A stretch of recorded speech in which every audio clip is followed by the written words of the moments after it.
Hello lovely people, welcome back to my channel. Today we are talking about this little gadget, the Oura Ring Gen 3 Horizon. I'll be showing my unboxing and sharing my first impressions. I'll go through a little bit of the setup process that I did, and then I'll also be sharing my experiences using the Natural Cycles integration. If this is your first time here, my name is Amir, and on this channel I talk about mindful productivity, wellness, and small actionable steps we can take to create more balance and find meaning on our current journeys.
Overall, I'm pretty pleased with the performance and the function of this ring. I've had it for a little over 2 months. I've only really taken it off to charge, or if I'm doing some random activity and I'm afraid of scratching it, that's when I'll go ahead and take it off. It can get wet, but I personally take it off when I shower and like do the dishes and stuff because I just want to preserve the integrity of the outer coating of it. I wear it here on my middle finger. That's where I use the sizing kit. That's where I like the fit the most. I tried it out for a day or two. That my middle finger was basically the most comfortable rather than my index finger, but they do recommend that you use your index finger, I guess, for most accuracy. Oh, I have my phone pulled up here. The ring gives you 3 scores. They're actually not looking that good today, actually.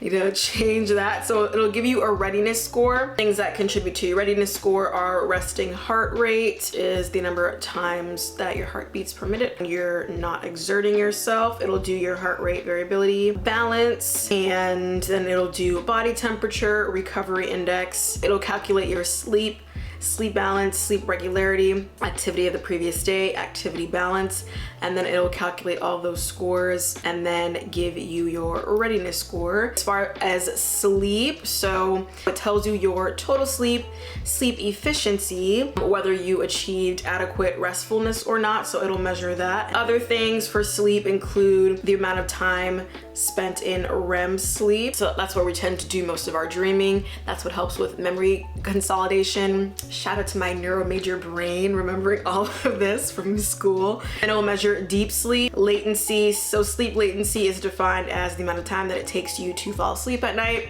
It will give you like your kind of sleep cycle here, and then tell you the average amount of time spent in each stage of sleep, which I think is pretty nifty. And it'll give you your activity score as well. So some people have mixed reviews on this. Some people say that if you want to go ahead and track your activity, you might as well just get an Apple Watch. They say it's a little bit better at tracking activity. I personally don't track activity that much. Personally, I just kind of do it intuitively. So the activity contributors are staying active. So it's basically moving regularly throughout the day and then avoiding long periods of inactivity. And then it'll measure your training frequency. So, and then it'll do training volume, and then it'll give you recovery time. As I said, it'll take into account your activity balance and the previous day's activity, and then combine that with your sleep factors. And then every morning it'll kind of spit out a readiness score. So it'll give you your optimal sleep schedule. So I guess this is basically based on the average or the aggregate data that it's been collecting. The body clock shows your optimal sleep schedule based on your chronotype, your ideal circadian rhythm. So I'm slightly off of my ideal, which isn't a surprise because my sleep is inconsistent, especially with working at 6 a.m. Sometimes I don't prepare myself enough and tell myself to get my ass in the bed by 9.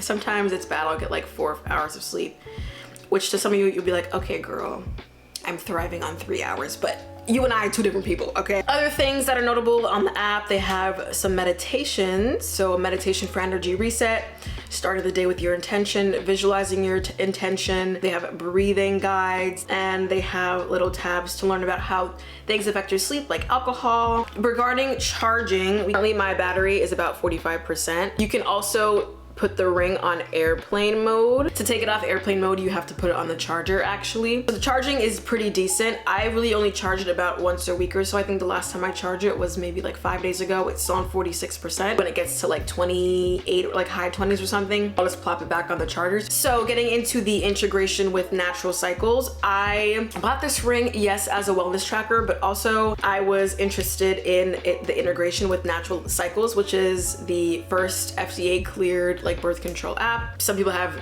interesting opinions on this, conflicting opinions. Physicians, gynecologists definitely have their own opinions depending on who you talk to. So I was actually on hormonal birth control basically since I started my adulthood in college. I was on the pill. About midway through college, I had placed a hormonal IUD, the Mirena. Had a good experience with that. Literally didn't think about it most of the time. I had it for about 3 years or so, and then I was like, okay, like after college, I asked them to take it out at my next appointment. They did, and I was chilling, and then as you would have it, I met my boyfriend, so things had to resume. So I had another IUD placed, hormonal. Didn't have the best time with that one. I just made the executive decision to take out my IUD just because of those unwanted side effects that I was having, and lo and behold, maybe it's correlative, but the symptoms did subside. So I guess that was the right decision for me. And then I wanted to see basically what the deal was with this app. You can actually use it if your intent is to get pregnant or to avoid pregnancy. I'm using it to avoid pregnancy. And the app is intuitive. It's temperature based, which again, like people smarter than me have their opinions about either being for or against the using temperature to track. So natural cycles is used in conjunction with a thermometer. Don't use it because I immediately integrated it or synced it with my ring. So here you can see it gives you your temperature. I like how you basically don't have to think about it with the Oura Ring. I go to bed with it. If I don't have it on, maybe I take it off for a few hours. If I'm doing something, I make sure that before I go to bed, I just have it on. It's very comfortable, easy to wear, fall asleep with it, and then it'll track my temperature throughout the night. And then when I wake up, all I have to do is sync it. It'll give you a notification. So I have it turned on to where it'll remind me at like 9 o'clock or so, where I'm supposed to be in bed, but really I'm not in bed. It'll remind me to put my ring on, like it's getting closer to that time to come to bed. Actually, Oura will do that and Natural Cycles will do that. So it'll send me 2 different alerts to my lock screen. Put my ring on, head to bed. In the morning, it'll tell you actually when you wake up. I kind of do it automatically at this point, but if you kind of are a fan of like leaving, you don't really want to touch your phone. Really just, it takes like 2 seconds, like you just open it, load the thing, and then you can just tap sync Oura Ring and then leave your phone be and go about the rest of your morning until you're ready to touch your phone again. Because I know some people, they kind of like to have time away from devices. You sync it, it'll take however long it takes to sync, and then you'll see a temperature displayed here. Then you'll also see a bunch of these little markers here. Have your temperature. You can either put sick or hungover. I'm not gonna click it because I don't know if I can unclick it. And then you can put also, like if you're on your period or you're spotting, there's a space to put spotting, or you can unclick it. There's a space to put period. You can choose like light, medium, or heavy. Unclick it if that was a mistake that you made.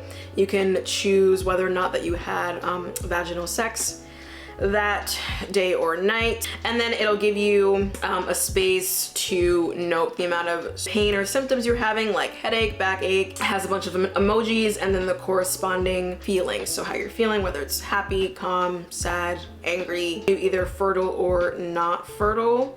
So I'm on my green days as calculated by the algorithm. I'm currently in my luteal phase. I'm expecting my period soon. Actually anticipated that I was going to remove my IUD, so I ordered the Oura Ring basically in advance, and then I set my appointment. It gave me all these red days, and then it basically says like the more data that you have, like obviously when you first start, like you want to like be careful, like don't just rely like solely on the predictions, because they're literally just predictions. Once you like start to input more data, then it will increase the amount of green days that you have. So it kind of makes understanding your cycle, like where you're at in your cycle, quite intuitive. If I'm having like various symptoms, or like if I'm feeling a certain way during a certain point in my cycle, it's nice to be able to be like, oh, well, this kind of makes sense. It kind of just like lets you know that you're valid in your feelings. Like, these symptoms are a direct result of like biological things. So it's kind of nice in that way. As far as the cost, there is an initial cost for the ring depending on the make and the model. I got the gold, like this is like the rounded one. So there's another model, I think it's like the Heritage, that has like a little flat part. I just got the rounded one, so this is the Horizon. Depending on the model and the color, you get a variation in price. I got a 1 month free trial with my purchase of the ring. So the app, it does cost to use the app. There is a subscription fee associated with it. I think it's $5.99. So I got a free month of that. And then after that, I was charged $5.99 to my card. So there's also an added cost for natural cycles. So the annual fee is $99, and then I think it's a little bit more per month if you do it monthly. So it's not terrible depending on what your budgeting is for this. Again, birth control is free. So if that seems like a better option for you, looking at other methods of birth control, maybe in the future things change and I think that other methods of birth control are more aligned with my needs and wants, then I'll do it. But for now, this is working for me. So I also know that some insurances reimburse. So not my insurance, unfortunately. On the Natural Cycles website, I guess since it is an FDA cleared birth control or form of birth control, that is pretty cool for those of you who have those types of insurances. Again, it's listed on the website. Final thoughts, I'm definitely happy with my purchase. The sleep data alone and the readiness score, not so much the activity score, but that's just me personally. I don't really track my activity. I just work out, do Pilates, do what feels good. But for the sleep score and the Natural Cycles integration, I definitely am happy with the purchase. It's a beautiful piece of jewelry. I'm a gold girl, you know, with my yellow undertones. I find that gold looks nice on me, or I like the way that gold looks on me. As you can see here, I wear gold rings, gold necklaces. So this is just a nice addition. Definitely gives me some useful and reliable information that I can kind of use and kind of associate with my wellness practices. If I'm sleeping well or not, it'll call me out and read me for filth, basically, is what I take it as. So again, it's kind of nice to have that feedback. Or like alternatively, like if you are doing something well, maybe you've gotten some more steps in maybe for that day, or if you've gone to bed at a decent time, it'll also give you that information, which is also a nice positive reinforcement. So overall, I am glad I purchased, and I'm glad that I can now make more informed decisions about my wellness and kind of feel good about the steps that I'm taking towards this like wellness journey that I'm on. So definitely not mandatory though overall. If you're more about the intuitive vibe, if you're a little bit of a skeptic, that's definitely fair. So speaking of integrating it into a wellness routine, if you found this video helpful, maybe you'd like to see how I go about creating more calm and ease and flow, basically how I get myself out of a rut, I will have that video linked. So go ahead and check it out in the meantime, and I will see you in the next one. Bye.